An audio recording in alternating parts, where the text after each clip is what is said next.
Good morning mga boss, amo. Dahil sa 2 linggo na patuloy ng ulan, no? Pati yung manukan ko binaha na rin mga boss, amo. Ayan. Dito sa lagayan ko ng mga manok. Tinanggal ko na sila lahat dito. Dahil sobrang baha na. Grabe. Grabe talaga, ulan. Kalahin mo, pati dito binaha na. Ang haba ng baha. Ayan, oh. Ay, grabe yung labsak ng putik. Ayun.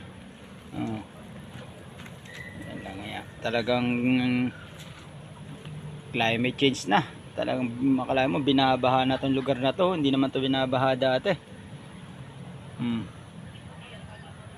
Ayan, oh.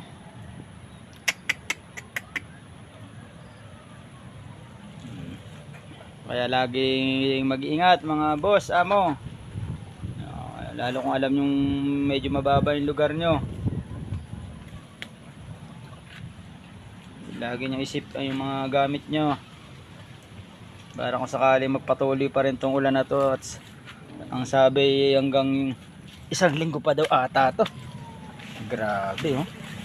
Binaha na rito. Inalis ko na lahat ng mga manok ko. Wala na. Ayan. Grabe. Ang itinira ko na lang dito itong mga medyo nasa mataas na lugar. Kamusta na kayo? Ayan, oh. Yan lang yung mga tinira ko. The rest pinaglalagay ko sa iba-ibang mga kulungan na hindi mababasa sila. Ayan, hanggang dito sa likod basang-basa, oh. Baha. Grabe. Sigurado ko pag iitlogan to ng lamok pagka na-stag, tumagal. Grabe. Kaya mga boss, amos, lagi po mag-iingat lang.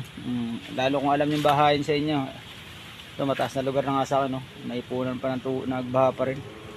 Kaya sana tumigil na para maraming magawa. Hindi na makapaglaba, hindi na makapaglinis, at sisipunin na yung mga manok natin ito. Sipo mga boss, amo. Ano lang natin, gawa natin ang parang kung saan natin pwede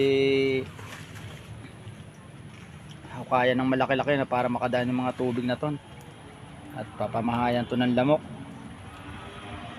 Ayan, oh. Grabe nga ba.